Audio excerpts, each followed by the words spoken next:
teach you how to make some amazing Herbalife chocolate starting with cocoa butter.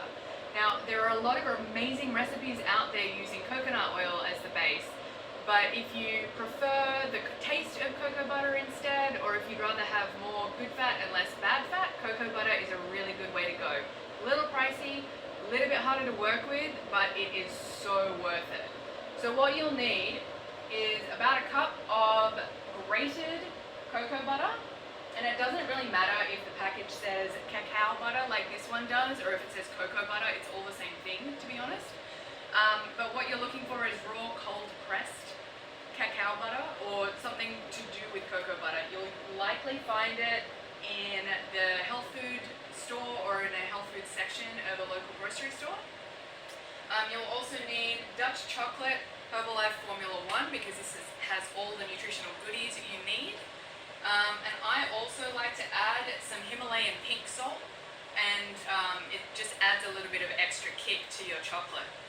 So what we'll start with, and sorry, I wanted to show you this too. So this is what cacao butter looks like raw. The way I made these grated is I basically just scraped a knife along the edge of it until it got too close to my fingers, and then I started chopping. I'm not a chef, that's what I did. So you'll want to have some water simmering on the stove, and then a metal bowl that does not have anything on the bottom. That's just a sticker, it's fine. And you want to make sure that the water level is low enough that it's not going to touch the bottom of your bowl as you're going. You'll also need a whisk. So that's simmering. I'll just turn that down, and we'll get started. So basically the idea is to get this melty without burning it. So that's why the double boiler, or if you don't have a double boiler, the pot and metal bowl, it's much easier. So you can see I'm just sort of mixing it with a whisk, and it's not staying, and it's starting to melt really, really quickly. It looks like regular butter when it is melted, but I wish it did had smell-o-vision, because it smells like amazing in chocolate, and it's so, so good. So this is starting to get hot, so I won't touch that again. And you can see it's melting up really, really nicely. Doesn't take long. This is why though you want to make sure that you've shaved it or cut it up really small before you start, because if you tried to just stick a block in here, it would take a really long time. You would end up with scorched cocoa butter at the bottom, and it wouldn't work out very well. Getting there, getting there, almost there. This is super fun, this part of it. I love this. Okay, come on. You really want to make sure it's all melted before you start adding your Formula 1, because otherwise you're going to have a bad time. Alright. So I'm just going to take that off the heat, because I don't want it to scorch while I'm grabbing this. Hello. Hi. Okay, so I sort of eyeball this and add a little bit at a time, because you don't want to add too much Formula 1 and then have to try to melt some more cocoa butter. So that was 2 scoops, let's add a third. And remember, this is a cup of cocoa butter, so there's quite a lot in there. Make sure it's mixed really well. That was 4.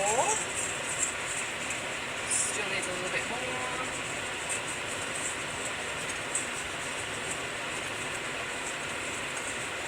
It's getting close.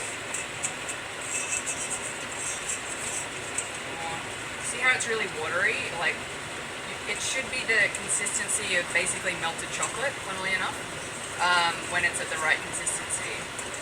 Is that 5? Okay. This is 6.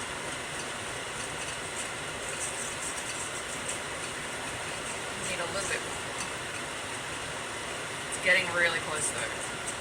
So So the other good thing about cocoa butter over coconut oil is that it'll stay solid at room temperature once you've put it all together. And especially in Sydney summer, you want to make sure that it's going to stay chocolate and not a puddle in your pan. Oops. So that was 6, I'm adding a 7th. There, see that sort of thick melted chocolate slash chocolate icing. This is what you want it to look like. So then I'll add just a little bit of Himalayan pink salt. First I'll drop it on the ground. So just a few grates of that will get us done. So you want to try to make sure that there's not too much air bubbles in here, because if there's too much air bubbles, it'll set that way with like little holy bits in your chocolate, and you don't want little holy bits in your chocolate. That's cool enough that I can touch it. So sweet. Now, that's the fun part.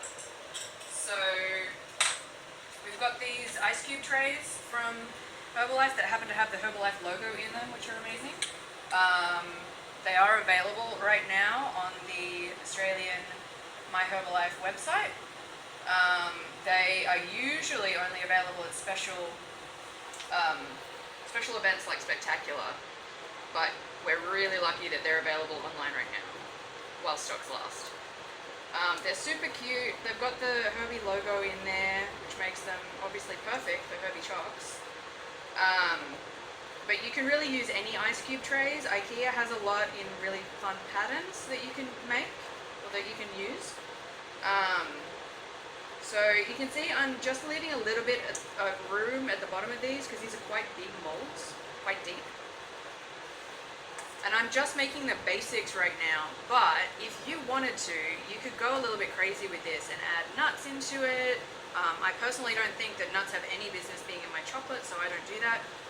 You can add like a filling. So if you wanted to put peanut butter in these, say, you would do about halfway right now, let them set, and then put some peanut butter in the middle, and then pour the rest of the chocolate over the top. And you can also add, like, you can mix a couple of flavors. The mint choc flavor is really amazing. It does not turn green though, just a warning if you're making it in chocolate, because it needs a little bit of water to make it green. And I personally have not figured out a way to make the consistency still work if you add a little bit of water, or soy milk maybe might work. I'll experiment more with that and let you guys know. But this, you can see how easy this is. It doesn't matter if you're making a mess, because that's just how we roll. Get it all in there, get it nice and even, kind of, doesn't really matter. And then what you'll do with these is you'll set it up in the freezer for about 5 to 10 minutes. And then because these are silicone, it's really easy to just turn it out when it's done. And they are to die for. Seriously amazing flavor, amazing rich cocoa flavor, which you don't really get with a coconut oil. And like I said, they'll stay solid at room temperature. I like to keep them in the fridge so that they're extra crunchety. But amazing stuff, really, really easy once you know what you're doing with the double boiler, and healthy and delicious. Hope you enjoy. Let me know how you go.